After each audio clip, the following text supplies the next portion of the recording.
Now let us see the second part in the series on non-formal education. Non-formal education in India is the concept of recurrent and lifelong learning. In addition to that, non-formal education is about acknowledging the importance of education, learning and training which takes place outside recognized educational institutions. According to experts, four characteristics can be associated with non-formal education that include relevance to the needs of disadvantaged groups, concern with specific categories of people, a focus on clearly defined purposes, and flexibility in organization and methods. The notion of non-formal education in India refers to education that mainly takes place outside of the schools that are formally organized. Moreover, non-formal is a term which is used to refer to adult literacy and continuing education for adults. This educational policy is preferred by the rural as well as urban communities, as it is not compulsory and does not lead to a formal certification. In the year 2001, the government launched Sarva Shiksha Abhiyan program with the objective to provide education to the children between the ages of 6 and 14 years and to those who have constraints in attending regular school. The non-formal education policy also helps those students who are school dropouts, working children, and children from areas without easy access to schools. The program is designed particularly for girls and other children with disruptive social and financial conditions. This policy of education is extended to all parts of the country, including urban slums as well as hilly, tribal, and desert areas. The program is functional in all the states and union territories of India with voluntary assistance to centers offering non-formal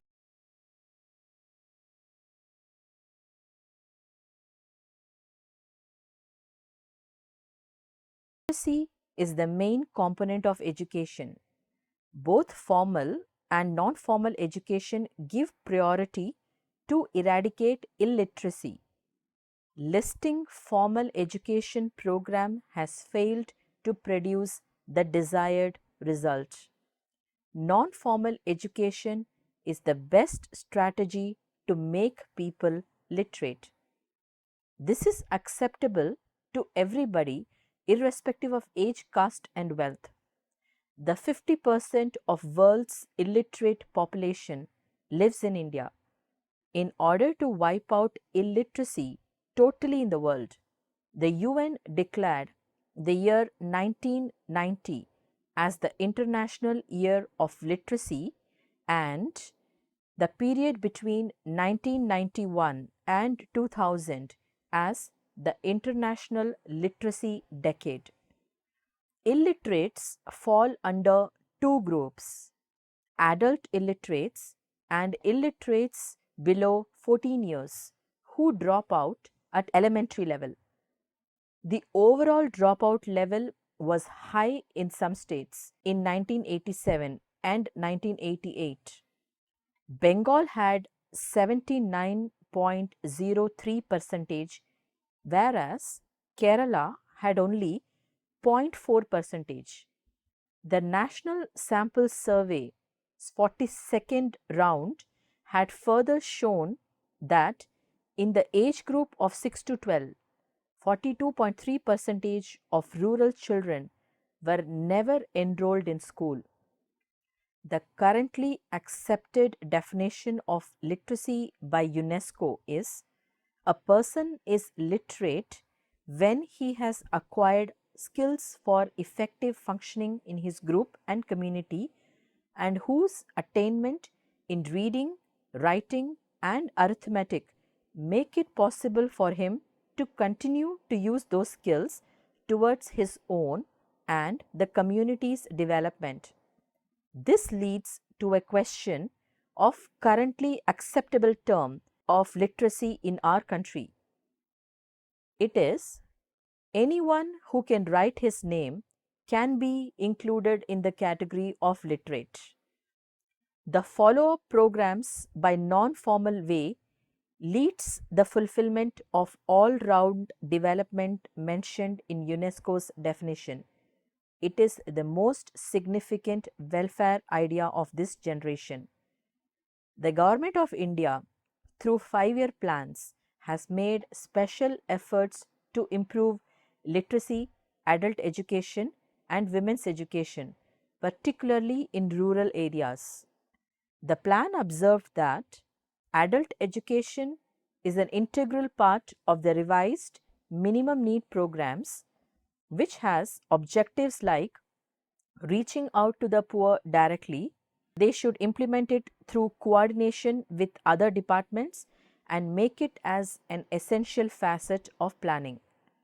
A characteristic of formal education is that it can be imparted in a classroom, but it is not a must in non-formal programs. Considering the absolute inadequacy of formal education for eradicating illiteracy from the masses, non-formal education is the best and the most suitable strategy. The level of education of a country is an indicator of its development. Mass education is being advocated by the educationists and statesmen because the number of illiterates who are to be made literate is so huge. Literacy can reduce the gap between the rich and the poor by making the people more knowledgeable about the means of life.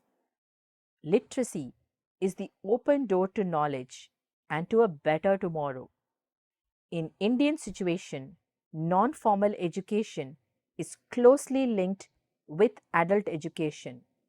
It may be remembered that India already has an extensive adult education program. The literacy and training components are common between non-formal education and adult education. Therefore, it is quite natural that non-formal education caters to the adults.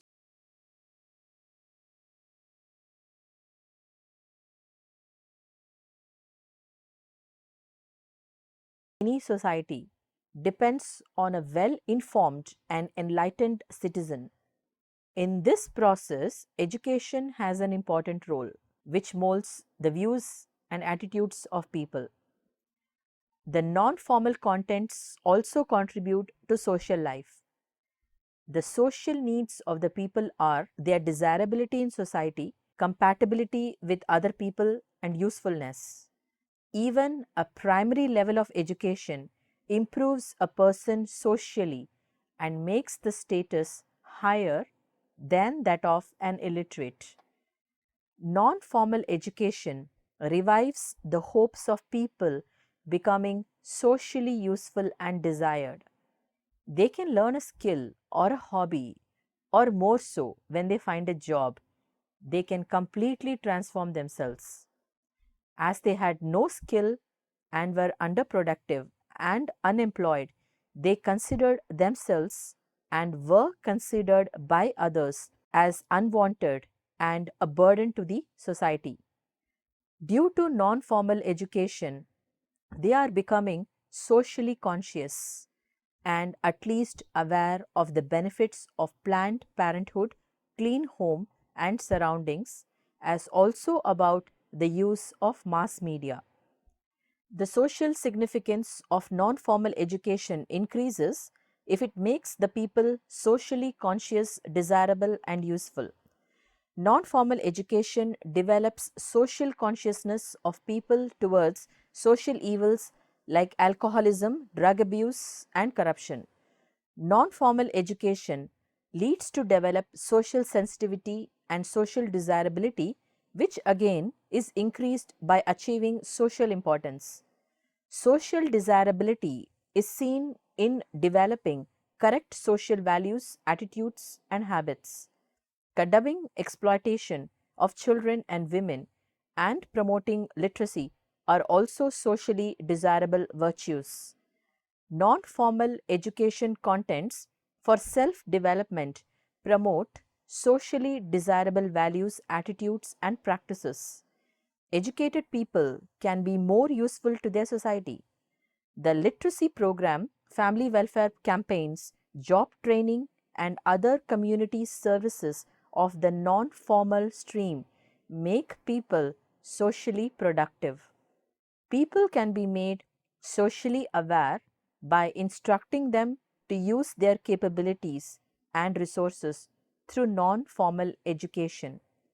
In India, widespread poverty and illiteracy have blunted the social consciousness, desirability, and usefulness of a large number of people. These have led to emphasis on job oriented and literacy programs in non formal stream. Literate and employed people can develop social awareness, desirability, and usefulness. The non formal programs aiming at them have good social status. Illiteracy, ignorance, and superstition are very high among women. Non formal education helps in removing these and widen their mental horizon and to develop social and productive skills through better use of their leisure, leading to self employment or some gainful employment outside the home. The economic value of non formal education can be found in monetary terms, such as income, supplementary earnings, or the savings of non formal learners. An increasing diversity of contents and improving social position of the learners and their rising economic prospects all reflect the high status of non formal education. Because India is still a poor and developing country in economic terms, the vocational non formal education has a higher status than a mere literacy or cultural non formal education programs for education. Vocational programs must be offered in rural areas for the large number of unemployed youth and adults. The educated and trained adults would like to educate their children. This is the first step of the income raising ladder. The successive generations would also be inclined to keep on climbing the ladder. People can improve their living through their own efforts. The war on poverty can be fought and won in a constructive way through non formal training in vocational skills and marketing strategies. The incidence of poverty based crimes may also come down if the jobless and the underemployed can make an honest living through their own efforts. Also, the disparities in income can be reduced through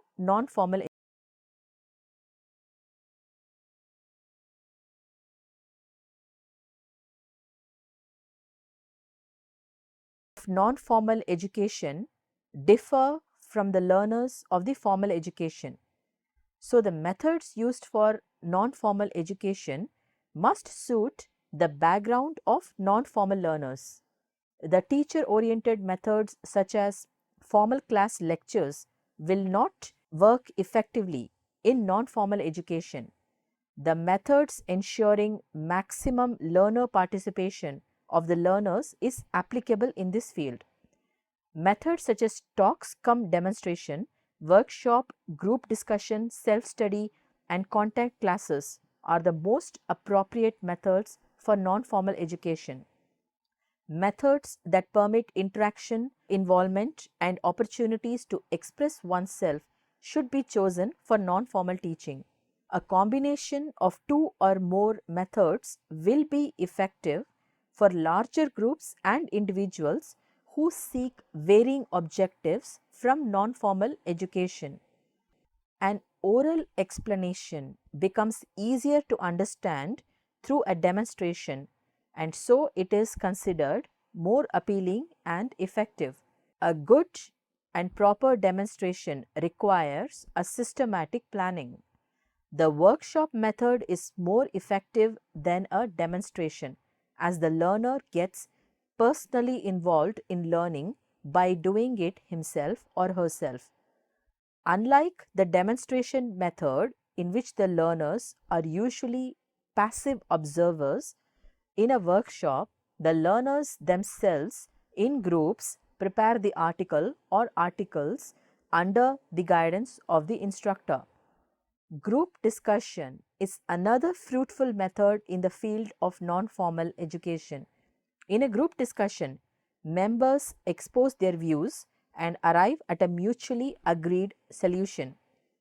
Materials used in non-formal education are easily grasped by learners. The five senses, sight, hearing, touch, smell, and taste, make understanding of concrete and material things possible. The audio-visual aids make the learning process clear, simpler, and interesting. Audio-visual aids have a special significance for the learners who come from different backgrounds and have various abilities and experiences.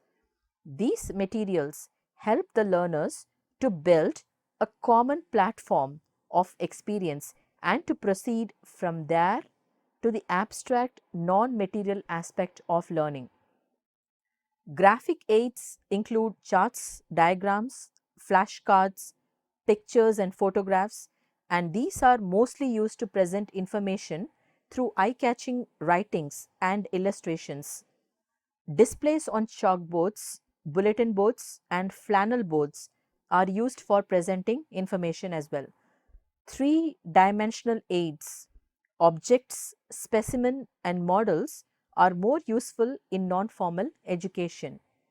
Objects are real things which help in developing correct concept and understanding of things. Specimen is art of actual objects or a group of similar objects. Models differ from the real things in size and material. It may be either smaller or bigger than the original. Projected aids like slides, film strips, television and videotapes are commonly used in non-formal education. Leaflets, folders and brochures are very much useful to neo-literates. Graphical materials, displays and projected aids will have to be used according to the age, ability and experience of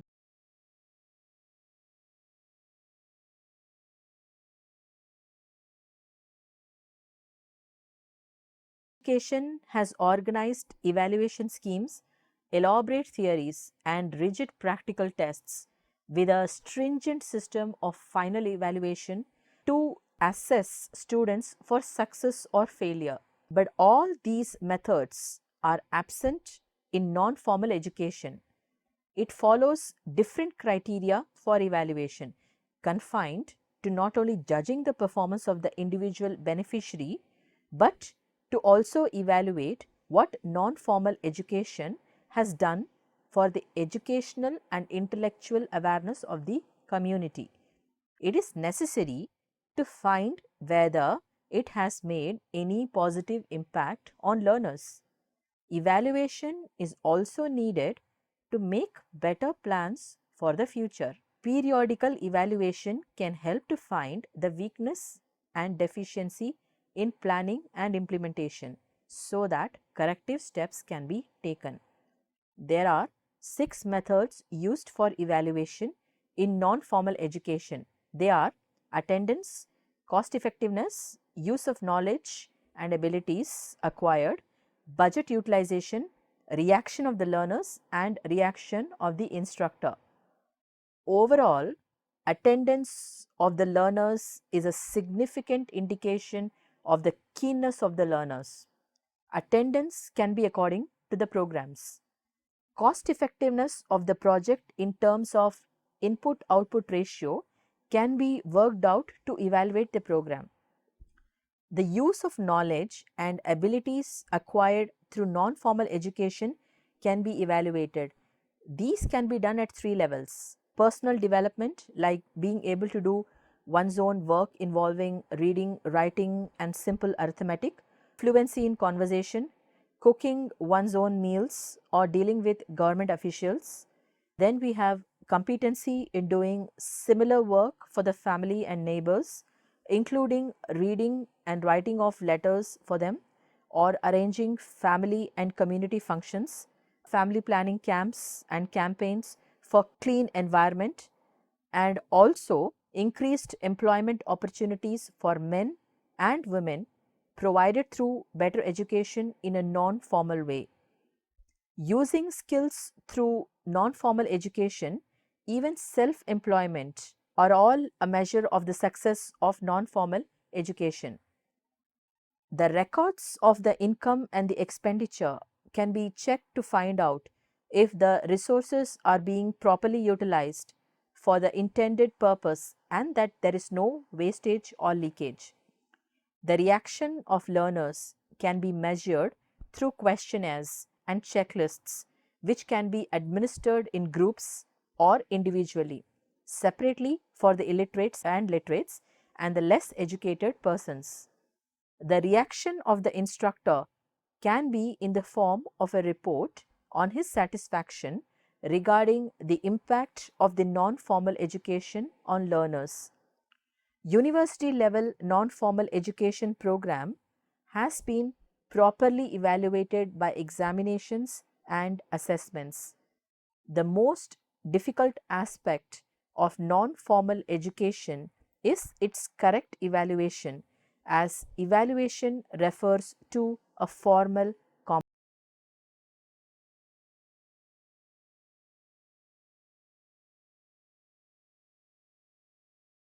function of education is communication of skills, knowledge, and attitude. The mass media is known to have great potential in communicating these effectively.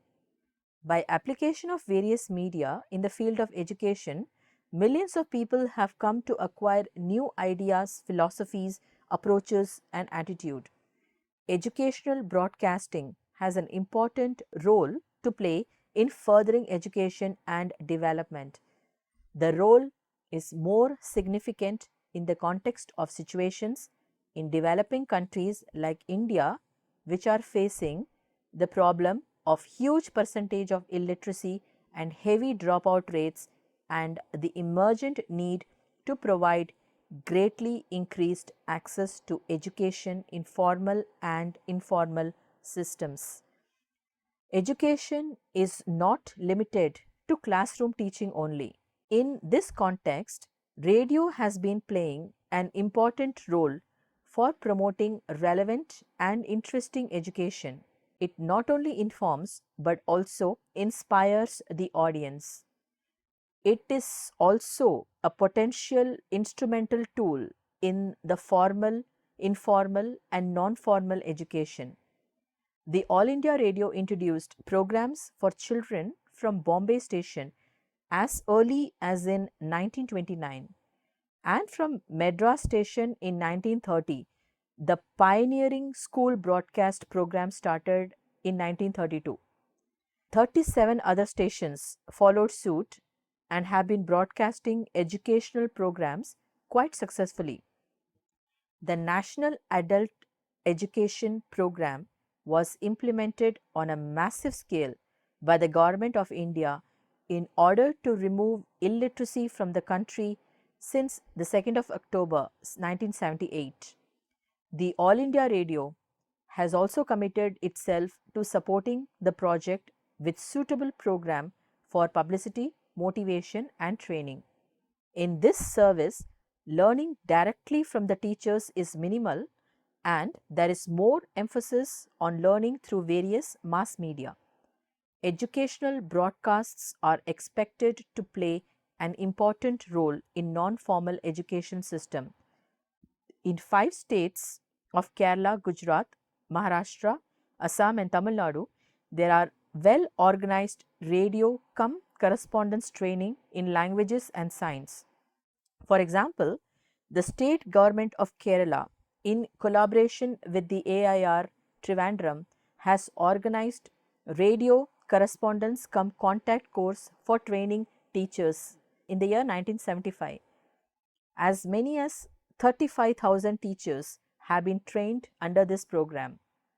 Most of the radio stations are single channel ones, and it is not possible to cater to the variety of demands like adult education, workers' education, distance education, and so on. The main problem facing radio broadcasting is the glamour of the newly introduced television. Throughout the history of development, technology has been linked to learning. Modern technology combined with educational program, that is educational TV. The formulated term instructional television refers to the use of any television media in any of its various technological forms to present information, ideas and experience in any subject area and at any level as some portion of an organized educational program. Regarding the use of instructional television, the Encyclopedia of Education says, the use of instructional television in an organized educational program is varied but has been described in these categories: total teaching, supplementary methods, enrichment and remedial. If television is used for total teaching, all major contents and basic concepts are presented through television.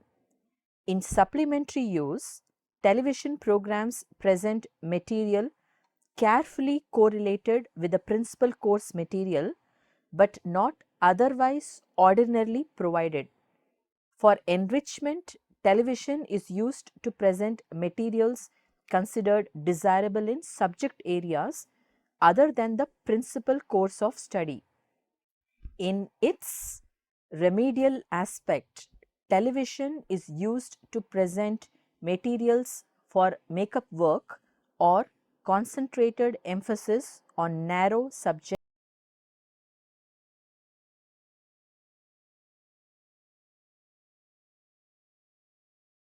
Modern communication technologies have the potential to bypass several stages and sequences in the process of development encountered in earlier decades. Both the constraints of time and distance at once become manageable. In order to avoid structural dualism, modern educational technology must reach out to the most distant areas and the most deprived sections of beneficiaries. The media have a profound influence on the minds of children as well as adults. Some of them tend to encourage consumerism, violence, and whatnot, and have a deleterious effect. It is significant to note that the television service was started by the All India Radio under a project aided by the Unesco to produce and transmit social education program in the year 1959 in Delhi. In planning and production of programs, both the media, radio and television would emphasize some national priorities: universalization of elementary education, both formal and non-formal, non-formal education for adults linking education to economic and social tasks, development of vocational and professional skills, training for citizenship, popularizing science with a view to developing a scientific outlook, promoting national integration, providing information about themes of national importance, population education, energy conservation, preservation of wildlife, environmental sanitation, nutrition and health.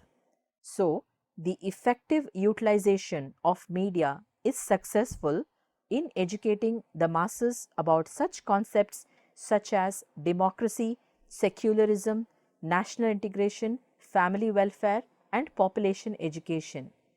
The National Mission on Education through ICT is a project of MHRD, which provides a momentous opportunity for all the teachers and experts in the country to pool their collective wisdom for the benefit of every Indian learner and thereby reduce the digital divide.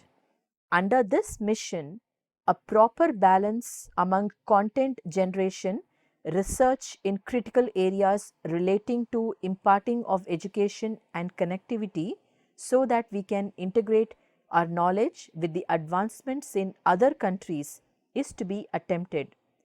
CEC, as an active partner, is engaged in generation of e-content courseware for undergraduate subjects under the plan project of NME-ICT of MHRD. CEC has established and is running an exclusive 24/7 CEC UGC higher education satellite channel of MHRD called Vyas channel. This 24 hours transmission is based on educational content produced on various undergraduate subjects to supplement the classroom teaching. The advantages of having such a channel is that education can reach a large number of viewers across millions of households. The knowledge and information gap which exists due to lack of communication in remote places gets bridged to a great extent through this mode. With a mission to carry knowledge to households and teachers and public, to bridge the knowledge and information gap, and to provide the same quality of higher education to all, the channel on higher education was launched on 26 January 2000.